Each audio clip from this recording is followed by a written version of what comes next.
नमस्कार, मैं योग प्रशिक्षक विनीत बाजवान योग यात्रा के दूसरे भाग में आपका स्वागत करता हूं। पहले भाग में हमने जाना महर्षि पतंजलि एवं उनकी महानताओं के बारे में।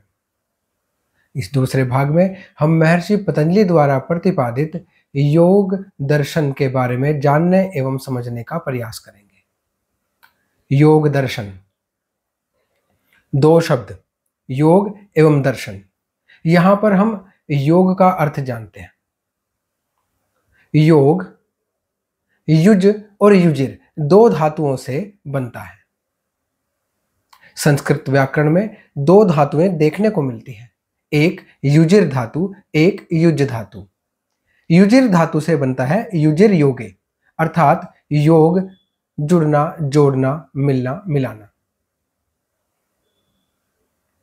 युज धातु से बनता है युज समाधो, अर्थात योग समाधि है। योग जुड़ना, जोड़ना एवं समाधि किस प्रकार है, यह आगे के भाग में जानेंगे। आते हैं दर्शन पर। दर्शन का अर्थ, दर्शन दृश्य धातु से बना, जिसका अर्थ हुआ देखना। शाब्दिक अर्थ उसका देखना हुआ, लेकिन दार्शनिक भाषा में दर्शन का अर्थ है सत्य देखना, सत्य को जानना, सत्य को पहचानना।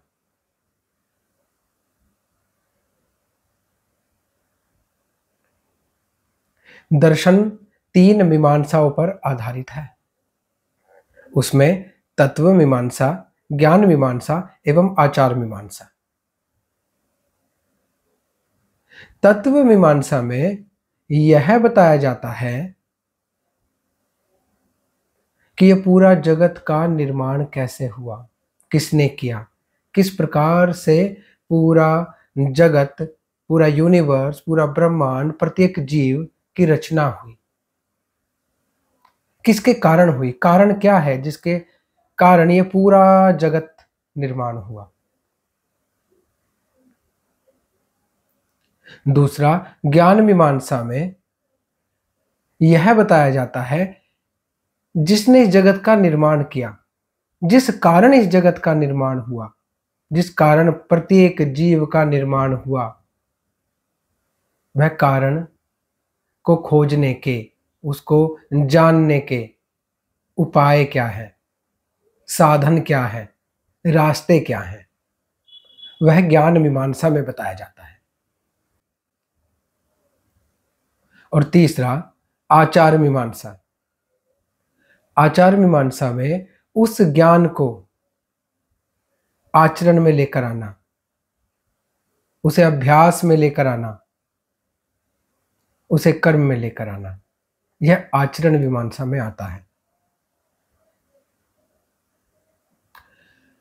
यहां पर हमने दो शब्दों का भी अर्थ बताया, योग अर्थात जुड़ना, जोड़ना और समाधि, और दर्शन अर्थात सत्य का जानना, सत्य की पहचान। तीसरा एक और शब्द आया, मीमांसा। मीमांसा का अर्थ है सैद्धांतिक आधार पर और तर्क के आधार पर विश्लेषण करना और ज्ञान को इकट्ठा करना, मीमांसा है। चलते हैं योग दर्शन पर। योग दर्शन की तत्व मीमांसा। योग दर्शन की तत्व मीमांसा में महर्षि पतंजलि ने 26 तत्व बताए, जिनके द्वारा ये पूरा ब्रह्मांड, पूरा जगत, पूरा यूनिवर्स, प्रत्येक जीव की रचना हुई, निर्माण हुआ। उसमें जो उन्होंने परम तत्व और प्रथम तत्व जो रखा है, उन्होंने उसको कहा ईश्वर। जो कारण है इस जगत की रचना का, वह ईश्वर है। दूसरा, ईश्वर से पुरुष, और पुरुष यहां पर मेल और फीमेल, नर एवं मादा वाला पुरुष नहीं है। ये स्त्री और पुरुष वाला पुरुष नहीं है। यहां पुरुष का अर्थ है चेतना, संपूर्ण जगत की चेतना, प्रत्येक जीव की चेतना। दूसरा, प्रकृति, और प्रकृति त्रिगुणात्मक है, 3 गुण है प्रकृति के, सात्विक, राजसिक और तामसिक, और यहां प्रकृति पूरे जगत में व्याप्त प्रकृति। ईश्वर के कारण प्रकृति और पुरुष दोनों का मिलन, और उस मिलन से बनता है चित्त, और आता है चौथा तत्व, महातत्व। महातत्व का अर्थ होता है जगत बुद्धि, यूनिवर्सल इंटेलिजेंस। क्योंकि पतंजलि जब योग दर्शन में बात करते हैं या अपने योग सूत्र में वो जो बात कर रहे हैं, वहां पर वो किसी एक व्यक्ति की बात नहीं करते, वो पूरे जगत की बात करते हैं, संपूर्ण चैतन्यता की बात करते हैं।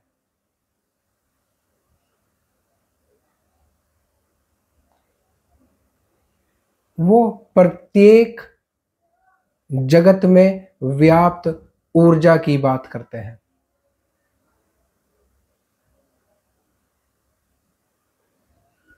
जैसे ही पुरुष और प्रकृति का मिलन होता है तो आता है महतत्व, अर्थात जगत बुद्धि।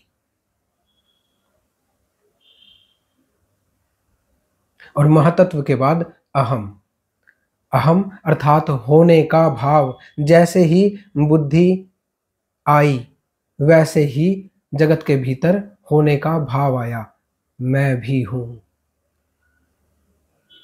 यह भाव प्रकट करता है एक और तत्व, मन को, और उसके बाद शुरू होता है पूरे जगत निर्माण का खेल।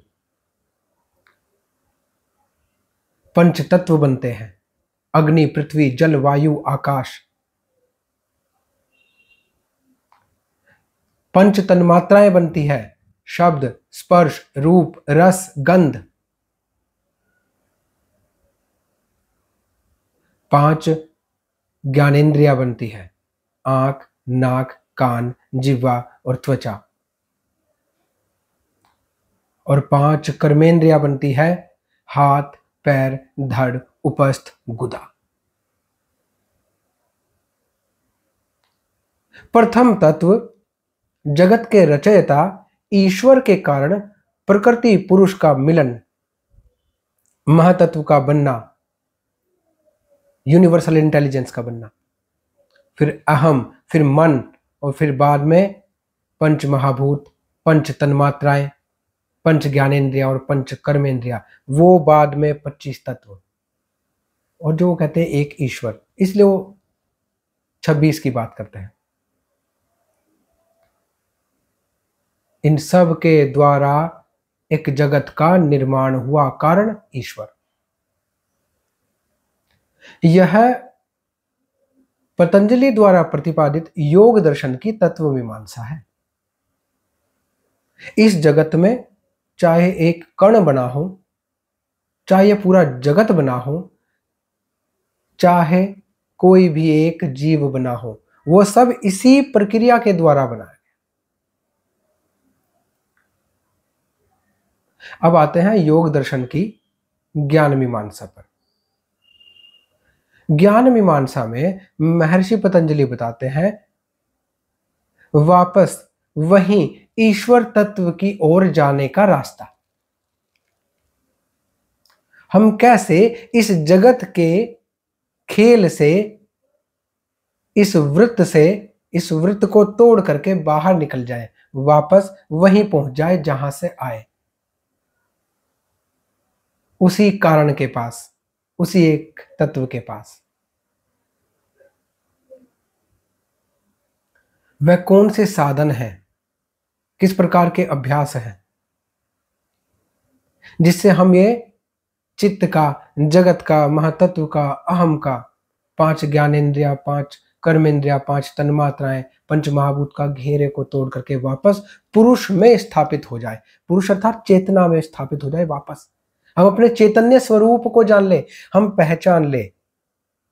क्योंकि जब हमारी चेतना प्रकृति से मिलके इस जगत में निर्माण होता है उसका, और शरीर बनता है, चित्त बनता है, बुद्धि बनती है, अहम का निर्माण होता है, मन बनता है, तब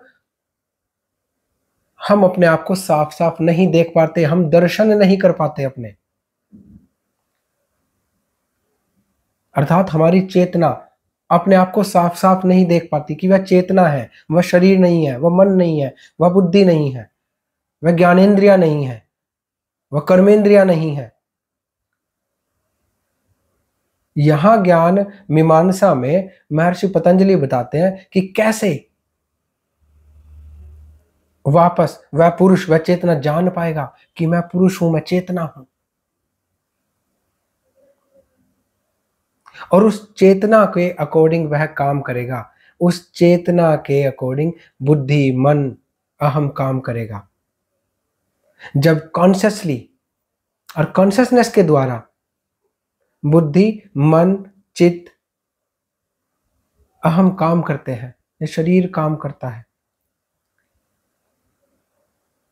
वह कुशल कर्म कहलाता है। उसी को हम समाधि कहते हैं, जब चेतना अपने आप को जान जाती है, स्थापित हो जाती है अपने आप में।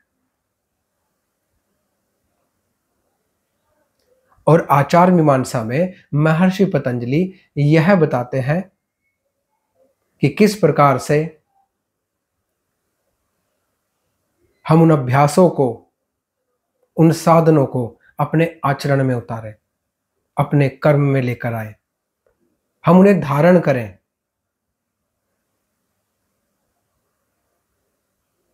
उन्हीं के द्वारा आचरण करें। यह आचार मीमांसा है। हमने आज यहां पर जाना महर्षि पतंजलि के योग दर्शन के बारे में, योग का अर्थ, दर्शन का अर्थ, मीमांसाओं का अर्थ, और तत्व और ज्ञान और आचार मीमांसा को जाना।